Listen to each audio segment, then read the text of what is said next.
Close your eyes. This world is not what you think it is. This world is not what you think it is. Is that called scientism, when you believe so much in the science you've been taught that you refuse to believe something else and it becomes your religion in a way? Yes, scientism is where people turn science into a kind of religion. It becomes a kind of dogmatic belief system. The irony is that a lot of people think that religion is dogmatic and science is free thinking. But actually, in my experience, some of the most dogmatic people I know are people who've made science into a kind of religion. We still have flat earthers. We have people that don't believe in vaccinations. And what do we do about it? Well, first of all, I think there's a gene. I think there's a gene for superstition, a gene for hearsay, a gene for magic, a gene for magical thinking. And I think that when we were in the forest, that gene actually helped us. Because 9 times out of 10, that gene was wrong. Superstition didn't work. But 1 time out of 10, it saved your butt. That's why the gene is still here. The gene for superstition and magic. Now, there's no gene for science. Science is based on things that are reproducible, testable. It's a long process, the scientific method. It's not part of our natural thinking. It's an acquired taste. It's like broccoli. You have to learn how the power can be unleashed by looking at your diet, for example. So I think 1,000 years from now, we will have flat earthers. There is a crisis in cosmology. Usually in science, if we're off by a factor of 2 or a factor of 10, we call that horrible. We say something's wrong with the theory. We're off by a factor of 10. However, in cosmology, we're off by a factor of 10 to the 120. That is 1 with 120 zeros. This is the largest mismatch between theory and experiment in the history of science. The Cult of Scientism. And it is a cult that plagued society. And we saw this firsthand the last 3 years. It was on full display. So I think the thumbnail is very fitting. You have a dude in a white lab coat, and then all the sheep are just following whatever he says. That's pretty much how the world works now. And I think that the overarching part of it that's super funny to me is, say you are one of those people who believe in everything the current scientific consensus claims. And there are many of them. The most ironic part is, even within that paradigm, everything that the scientific consensus used to think is now considered wrong. So those same people would have been around like promoting the consensus at the time, even though it was wrong, and they would have been mocking and ridiculing those who dare question it. And this is frankly, the weak, less intelligent, easy way out, is to just appeal to the idea of consensus or scientists and call other people science deniers or mock or ridicule anyone that dares question something that you think is definitively established as science. It's pretty funny. I can give you plenty of examples. Let's say people believe that this fuzzy hair crackpot, the one that said this, well, when I was a student, I came across experiments of this kind, or I found out that experiments of this kind had already been made, in particular by your compatriot Michelson. He proved that one does not notice anything on Earth that it moves, but that everything takes place on Earth as if the Earth is in a state of rest. Albert Einstein, and of course, a lot of people believe in his theory of relativity, the special and general theory. And if you were to just say, let's just say hypothetically his theory is correct, it's provably not correct. It's laughable that people actually think it is. It's only people that don't know anything about it. There are levels to this, right? There are levels to the cult of scientism. There are those drowning in it. But mainstream top tier academics know that relativity is wrong. Best case scenario, drastically incomplete. doesn't work. It's paradoxical. It's contradictory. It's just in complete best case doesn't work on the cosmological or quantum scale. Saying that it works on the local scale doesn't mean anything. Like, I can give you 5,000 theories that work on the local scale. We just see phenomena that's reoccurring, and then we can apply a theory to that mathematically. That's not even impressive. It's actually shouldn't even be mentioned. It's that stupid. It's like, why? It literally shouldn't be mentioned as to the validity or veracity of a theory. But anyway, I digress. Let's just say that Einstein is correct in his theory that claims concepts can bend. So, before Einstein, everyone believed in Newtonian physics. They believed in an ether with an absolute frame of reference and Newtonian physics. All physicists, quote unquote, right? That was the consensus across the board. And if you were dared to question ether, for example, you had been laughed out of the room. Like, well, what sustains electromagnetic waves and light waves? And this is the foundation for all electrical field theory. The idea that someone would even utter the idea that an ether doesn't exist is stupid. There has to be a background medium sustaining the electromagnetic energy and propagation. We all know this. Everyone knows this. Every theory we've ever come up with about electrical field theory requires it, integrates it, assumes it, applies it. It's the only way we made any progress. How would anyone dare think that there is no ether or that Newtonian physics was wrong? Everyone thought this. And of course, everyone also understood that according to Newton himself, if his physics was correct, which he didn't even apply a mechanism or offer one, it required an ether. And he went in detail about what the ether was in his idea, and that was omitted conveniently because it is a cult. A cult will give you selective information so that they can guide you to believe a certain thing. All these people that say like, oh, Newtonian mechanics works good enough, blah, blah, blah, or they think that Newton is such a genius. Well, they omitted the fact that Newton actually said there has to be an ether and that this must be a direct act of God. What he called gravity is there's no other way, didn't offer a mechanism, left it up to consideration of the readers, blah, blah, blah. Long story short, Einstein got laughed out of the Royal Society whenever he invoked the idea of the bending and warping of space-time and the relativity theory. People thought he was insane. And a lot of these people that you see that have become genetically modified and jabbed themselves up and still brag about it to this day, or want to jab children and fell for all the pseudoscience. Oh, wear 17 masks, never mind 0, never mind, make it 3. Those people that are still scared of the air, the people that don't know how to think outside of what CNN or Fox News tells them, the people that can only read popular science headlines and think that makes them smart if they can regurgitate it, those same people would have ridiculed Einstein because all the scientists at the time said that Newtonian physics was true and there was an ether. So in their own paradigm, that type of thinking, that approach doesn't work, provably so. Throughout all of history, the current scientific consensus has been wrong about everything. You can't name an exception. Everything. All things. Everything. Okay? So in fact, the only thing you can be sure of is that the current scientific consensus about everything is wrong and it's incomplete. That's reality. And sure, we may have understandings that may not change, that we've even definitively proven in terms of scientifically. Although nothing can be fully proven, we don't know all variables. That's why it's automatically wrong. We can only come up to a conclusion based on what we do know at the time. Okay? And it's funny. It's just funny. People do it every time. And frankly, I know why. It's the easy way out. It's the intellectually lazy and frankly, not to sound ugly, but incompetent way out. If you don't have to think for yourself, it's easier. The weak conform to consensus, like I always say. I always say that. I coined that phrase because it's very true. Weak find contentment in the consensus of ignorance, and it's a very real phrase. It's very accurate. Weak-minded people, incapable of individual thought or assessment, they will just conform to what they think the majority says, and oftentimes you will find they do not know what it says.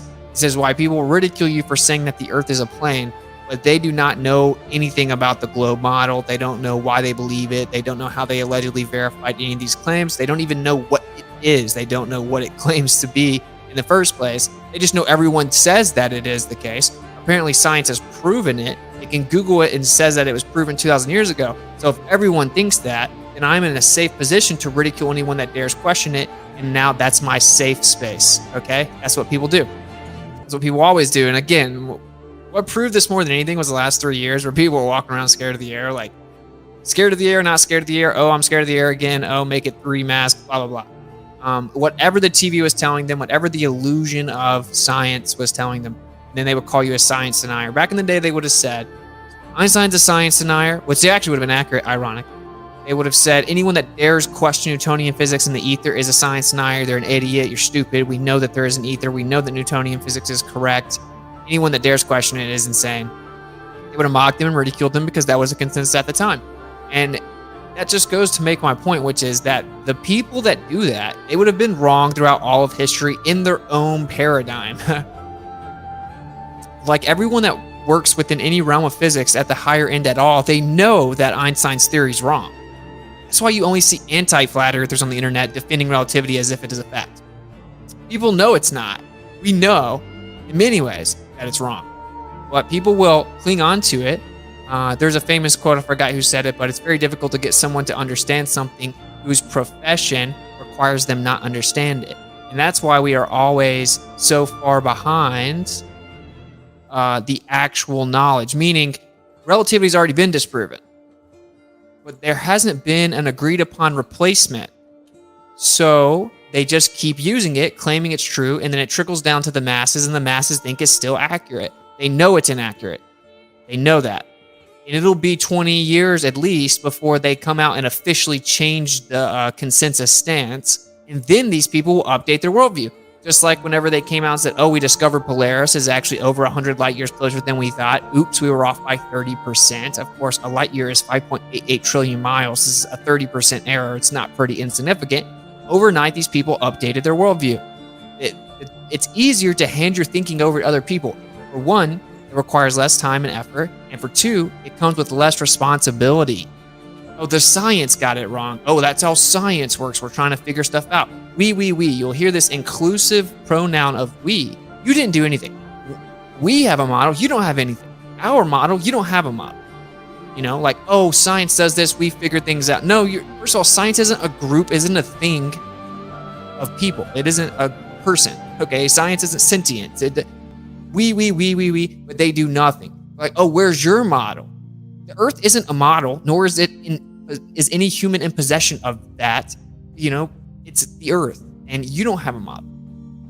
Okay, so this is just, it's intellectually incompetent and weak position and an intellectually lazy position to take. Just to really drive this point home, right? What you're going to see, and people still doing the very thing that I'm elucidating, that I'm describing right now. They're going, like, if you say the electron's not real, they'll call you stupid.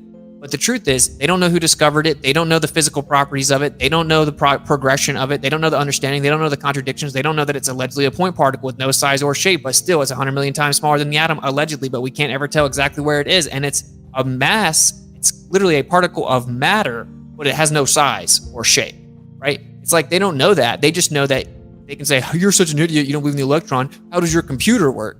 It's just low. I'm trying not to be too derogatory, but it's like low IQ nonsense. It's gaslighting. It's all fluff. Okay, so you can just rest assured, like, who cares what those people think?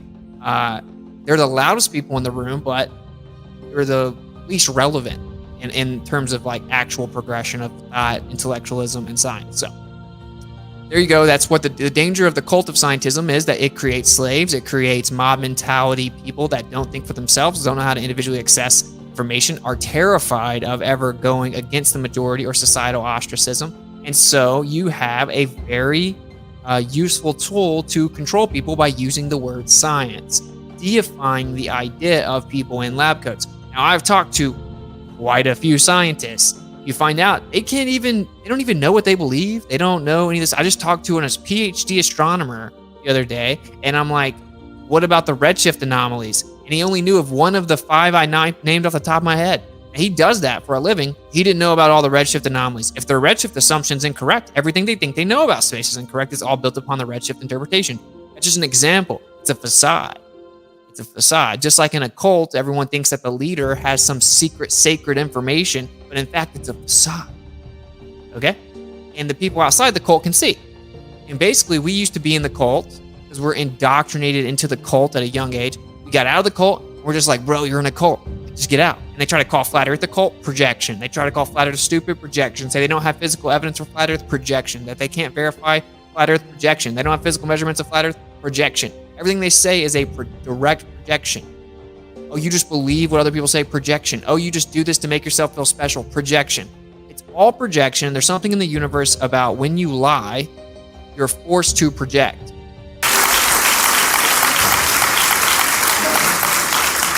The science delusion is the belief that science already understands the nature of reality in principle, leaving only the details to be filled in. This is a very widespread belief in our society. It's the kind of belief system of people who say, I don't believe in God, I believe in science. It's a belief system which has now been spread to the entire world. But there's a conflict in the heart of science between science as a method of inquiry based on reason, evidence, hypothesis, and collective investigation, and science as a belief system or a worldview. And unfortunately, the worldview aspect of science has come to inhibit and constrict the free inquiry, which is the very lifeblood of the scientific endeavor. Since the late 19th century, science has been conducted under the aspect of a belief system or worldview, which is essentially that of materialism, philosophical materialism. And these sciences are now wholly owned subsidiaries of the materialist worldview. Several decades ago, we found a problem so great that it was brushed under the carpet for many a decade. And this is the fact that galaxies spin too fast. We believe in the work of Isaac Newton, at least on planetary scales, but when you apply Newton's laws of motion to the galaxy spins too fast. In fact, 10 times too fast. By rights, the galaxy should fly apart. Therefore, scientists said that we have to have dark matter, a halo of matter that surrounds the galaxy and holds the galaxy together. Between 1 and 3% of the universe is all the stuff we can see, and somewhere between 99 and 97% of the universe is stuff we can't see. This dark matter that dominates our galaxy, we think, we're virtually certain now, is made of some new type of elementary particle, different than the stuff that makes you and I up. And what have they discovered? Absolutely nothing. Zilch. What is a little bit perturbing is that after 50 years we still haven't found what the dark matter is. But on the other hand, that doesn't mean they're not there, it just means they're harder to find than we thought.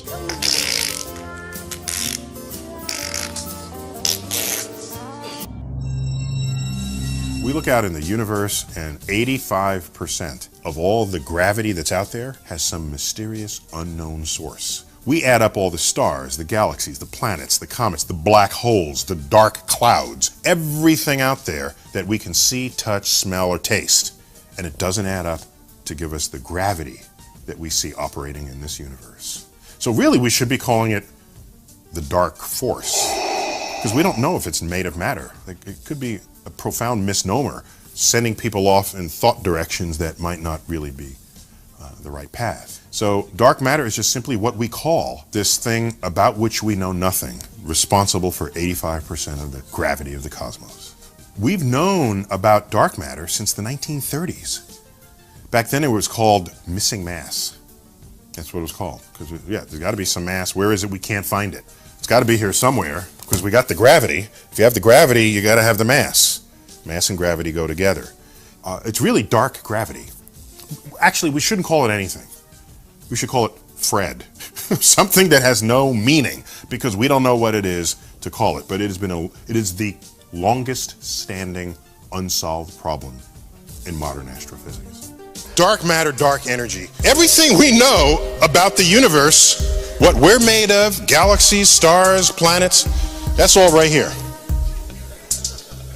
So, according to this chart, we are 96% stupid. So the problem with cosmology is that we keep inventing theories, ad hoc theories, to try to explain the data, such as inflation, dark matter, dark energy, and so on, just to keep patching the theory up. There is a crisis in cosmology. Usually in science, if we're off by a factor of 2 or a factor of 10, we call that horrible. We say something's wrong with the theory. We're off by a factor of 10. However, in cosmology, we're off by a factor of 10 to the 120. That is 1 with 120 zeros. This is the largest mismatch between theory and experiment in the history of science. Physicists who make up the laws of nature are less constrained by them than most of us. And in the 1980s, people who were studying galaxies found that the galaxies weren't behaving as they ought to. These stars in the galaxies were revolving around the center far too fast, according to the amount of matter there should be in the galaxy. And galaxies were attracting each other too strongly to be explained in terms of the total amount of matter within them. If you add up all the matter within them, stars, planets, gas clouds, make generous assumptions for invisible stars and so on, there's not enough matter to explain the gravitational pull of one galaxy on another, or of a galaxy on its outlying stars. So there was a terrible dilemma. What to do? Either the theories on which cosmology were based, Newtonian or Einsteinian relativity and gravitation, were wrong, or there was some organizing principle in galaxies over and above gravity that scientists had missed out. Or there must be a lot more mass that we couldn't see within the galaxies that could explain the missing gravitational effect. Well, the least disruptive assumption for scientists was that there was a lot more matter that we couldn't see, and because we can't see it, it was called dark matter. So they postulated that there was dark matter in the galaxies that would explain these phenomena. The distribution of dark matter could be adjusted for each galaxy to explain its shape and its behavior. How much dark matter did each one have? Well, the answer is simple. You just titrate in as much dark matter as you need to make the equations balance and explain the form of the galaxy. And that's the prevailing view. There are still minorities in science who think that there have to be other ways of thinking of galaxies or modifying gravitational theory, but the great majority take the view that dark matter is real. However, the problem with that is that there's not a shred of evidence for its existence, despite billions of dollars being spent on dark matter detectors, underground pits full of fluids and so on. Not a shred of evidence has emerged that it actually exists. The only evidence for it is that it makes the equations balance and enables the conventional theories of physics to survive any test, because you can add in more dark matter or subtract it as required to explain what you want to explain. It's basically an untestable theory. They've tried to test it, the tests have failed, but nobody's given up the theory because it fits the theories that they want to believe in. Now, this led to a serious problem, because having magnified the amount of energy in the universe by about 5-fold through dark matter, far more of it than regular matter, that meant the whole universe had far more gravitation than people had previously thought. And that would mean that the expansion of the universe following the Big Bang, the expansion that's still going on, should be slowing down owing to all this extra matter within the universe. And in the 1990s, people thought that the universe would stop expanding, it would finally reach an ultimate limit, and then be pulled back together by all this matter in the universe gravitationally, until the whole thing ended in the opposite of the Big Bang, known in the trade as the Big Crunch. And the whole thing would end in tears. Well, that was the general view in the 1990s. But about 1999, observations of distant galaxies revealed that far from slowing down in their recession from us, they were speeding up. The universe was expanding faster and faster all the time. The exact opposite of the prediction of the dark matter theory. So, what to do? Well, again, you can't modify the fundamental assumptions because they're fixed. So, they did modify it in the sense that they said, well, there must be an extra form of energy pushing the universe apart. And we'll call that dark energy. And it's dark energy because it's undetectable by anything other than its effects, namely pushing the universe apart faster and faster. The problem is, this has now led to a tremendous problem for the principle of conservation of matter and energy, because the main theory of dark energy is that the density of dark energy is uniform throughout the universe and remains uniform. But since the universe is getting bigger, that means there must be more of it. So the universe is now a perpetual motion machine. It's actually creating energy as it expands. So, is the law of conservation of matter and energy valid? Physicists have made up matter and energy in the last 20 or 30 years till they made up matter and energy. Dark matter and energy is now 95% of reality. Can it be converted into regular matter? Could some matter suddenly appear in this room as a result of being transformed from dark matter or dark energy? Well, nobody knows, because no one knows anything about dark matter and dark energy. So we're left with this it's as if physics has discovered the cosmic unconscious. 95% of reality is utterly unknown to us, and yet it's pervading this room. What you'll see is people be like, where's your science paper? Where's your published paper? And I have a published paper, a peer-reviewed paper, about how peer review sucks. Literally. A peer-reviewed paper, how 60 to 70% of peer review is complete garbage, and that they contradict themselves and all kinds of stuff. A peer-reviewed paper says your peer review is stupid. Oh, the scientists looked at it. No, a bunch of people with highlighters looked at it. That doesn't mean anything. No one cares. Like, oh, this isn't the agreed upon thing. We can't cover that. We can't allow it to be published. Who cares? It's stupid. All I'm trying to do is encourage the people that are victim to that, to the people that ostracize you. Just like stand tall, just disregard them. Frankly, treat them as children. Like the children don't know any better. They just like, they're going to scream and call you names, but like, don't take the bait, right? It's just a child. It's like, okay, little Timmy, it's okay. Eat your lollipop. It's like literally how you should look at it.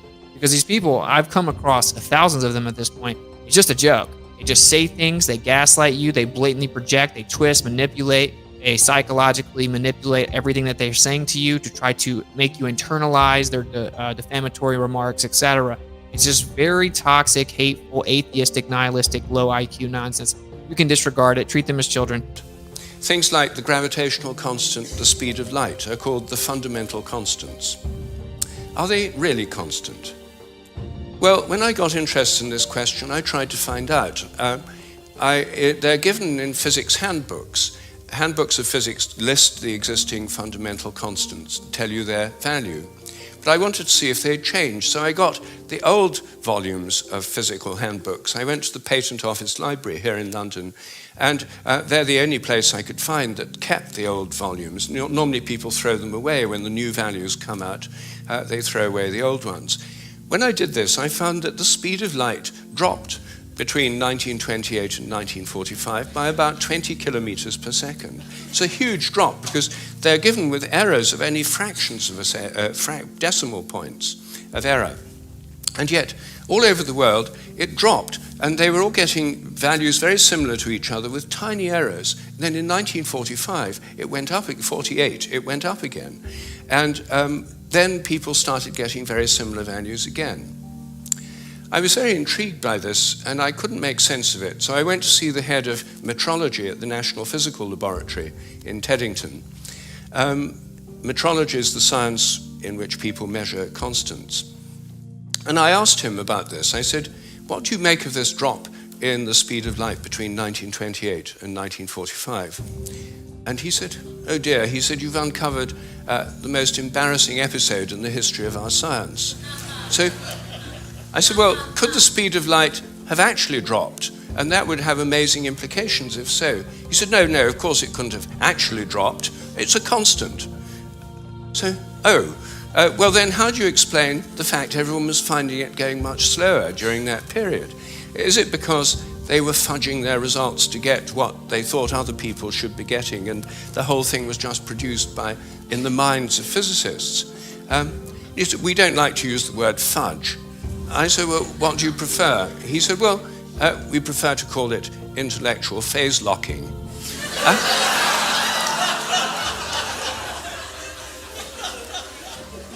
So I said, well, if it was going on then, how can we be so sure it's not going on today? And that the present values are produced by intellectual phase locking.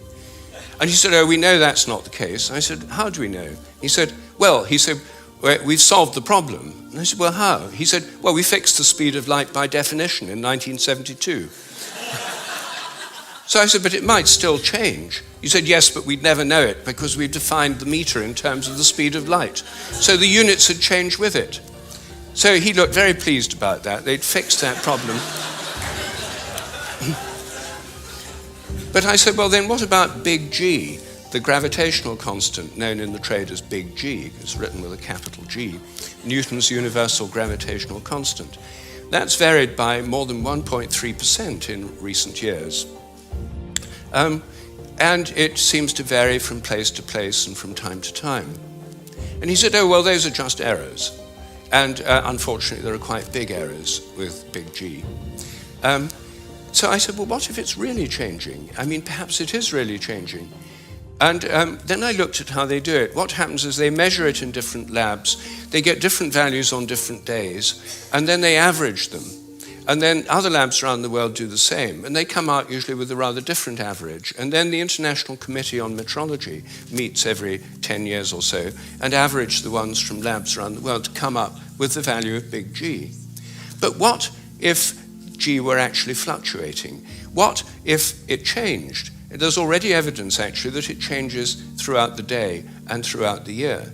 What if the Earth, as it moves through the galactic environment, went through patches of dark matter or other environmental factors that could alter it? Maybe they all change together. What if these errors are going up together and down together? For more than 10 years, I've been trying to persuade metrologists to look at the raw data. In fact, I'm now trying to persuade them to put it online on the internet with the dates and the actual measurements and see if they're correlated, to see if they're all up at one time, all down at another. If so, they might be fluctuating together, and that would tell us something very, very interesting. But no one has done this. They haven't done it because G is a constant. There's no point looking for changes. You see, here's a very simple example of where a dogmatic assumption actually inhibits inquiry. I myself think that the constants may vary quite considerably, well, within narrow limits, but they may all be varying. And I think the day will come when scientific journals like Nature have a weekly report on the constants, like stock market reports in newspapers. You know, this week big G was slightly up, the charge on the electron was down, the speed of light held steady, and so on. That's one area, just one area where I think thinking less dogmatically could open things up. Peer review. This is a peer-reviewed paper.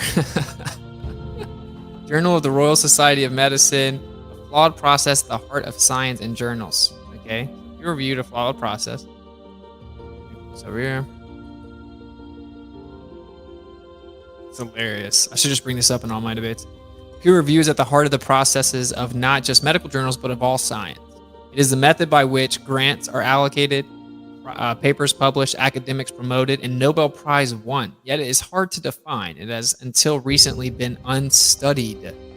Wow, so peer review is antithetical to the very, premise people invoke it to defend. And its defects are easier to identify than its attributes, yet it shows no sign of going away. Famously, it is compared with democracy, a system full of problems, but the least worst we have.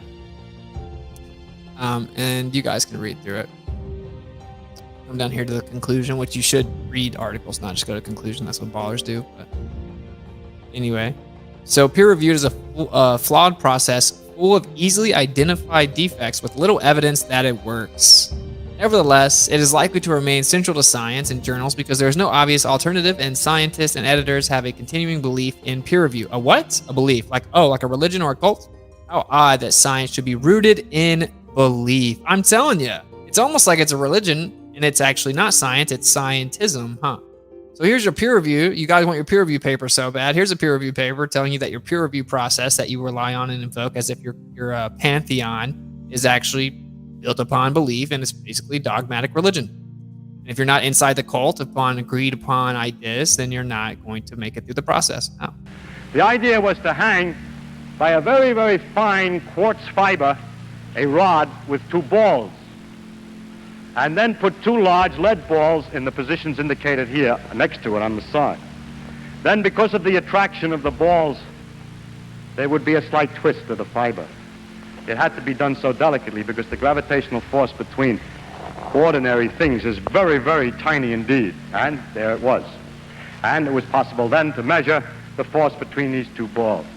Cavendish called his experiment weighing the Earth. We're pedantic and careful Today, we wouldn't let our students say that. We would have to say they're measuring the mass of the Earth. You know? But the reason he said that is the following. By a direct experiment, he was able to measure the force and the two masses and the distance and thus determine the gravitational constant. You say, yes, but we have the same situation on the Earth. We know what the pull is, and we know what the mass of the object pulled is, and we know how far away we are, but we don't know either the mass of the Earth or the constant, but only the combination. So by measuring the constant and knowing the facts about the pull of the Earth, the mass of the Earth could be determined. So indirectly, this experiment was the first determination of how heavy or how massive is the ball on which we stand. It's a kind of an amazing achievement to find that out, and I think that's why Cavendish named his experiment that way instead of determining the constant in the gravitational equation, weighing the Earth. He incidentally was weighing the sun and everything else at the same time, because the pull of the sun is known in the same manner. Bueno. Los naranjos. Bueno, yo me entiendo. Jesús me mandó el cocinero por la noche a las 2 de la noche. Pero te conviene que te entienda alguien más porque para eso cobras. Ah, bueno, el que está arriba. La sa del agua de la playa. Abajo, los espectadores. Espectadores, la sa que te echa a la playa. Eso es. No es lo de Semana Santa que es los naranjos. Y Risita, coge las 20 paelleras, las amarra y las entierra en el agua. Y acuérdate, a donde las echa, que mañana tienes que ir a por ellas. Y cuando salgo, era las 2 de la noche, había bajado la marea. La dejé amarrar, tal como me lo dijo, las tiré, le puse un palo. Dice, llego a la cocina, eran las 2:30 de la noche. Risita, ¿qué la has hecho? Allí ya está, jefe. Ya, pues acuéstate, que mañana a las 8 te llamo para que vaya a recoger las paelleras. Y me acuesto Jesús, ya para abrir el restaurante que era el arroz. Y me llama el cocinero. Risita, ¿qué? Ve por la paellera. Venga, que las 2 de la tarde ya están aquí. Miren, bañador, en las chanclas. Todo despeinado porque no me dio tiempo nada ponerme las chanclas y el bañador. Voy a la playa, había subido la marea. Jesús.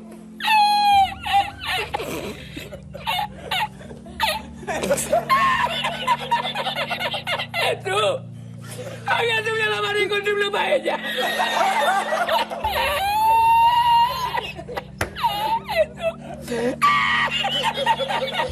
Y la encontré porque estaba la paellera agarrada metida entre las piedras de chipiones del faro. Y cuando entro en el restaurante me ve el cocinero con una paellera y adentro la 20 paelleras. ¡Asómate, mira dónde llega el agua! Llegaba el agua hasta el restaurante. Había subido la marea.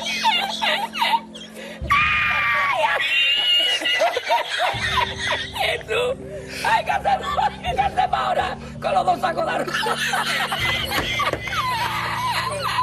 ¡Ay, llama para Sevilla! ¡Llama a Sevilla que traigo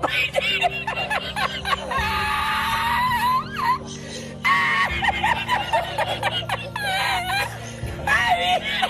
Jesús, yo con el bañador y con la paella. ¡Ay, el cocinero! No vea, para Sevilla. Y al último, que cuando ya salió la bien de regla, estamos llorando los dos. Me cobró el tío la paella. Me cobró a 500 metros la paella. Y ya no fui más. Me fui andando a coger los amarillos hasta hoy.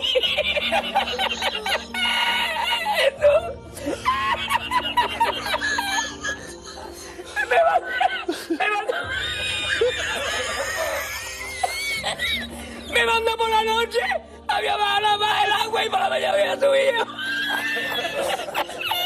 Cualquiera estaba donde está la paellera, ¿sabes? A lo mejor está en el barco ese del petróleo. En el Prestige. En el Petrillense.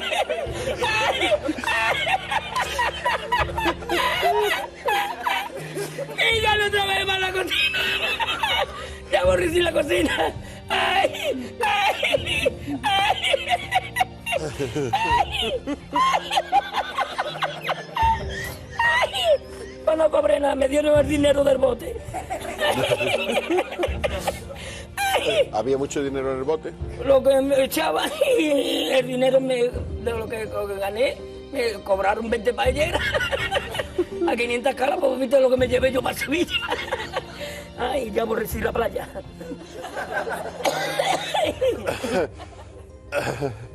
Ay, hemos llorado los dos.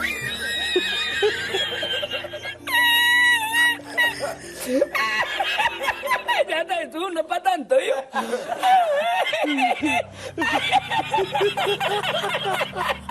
A ti yo no quiero arroz, Jesús, yo no quiero arroz ni en chino, vamos.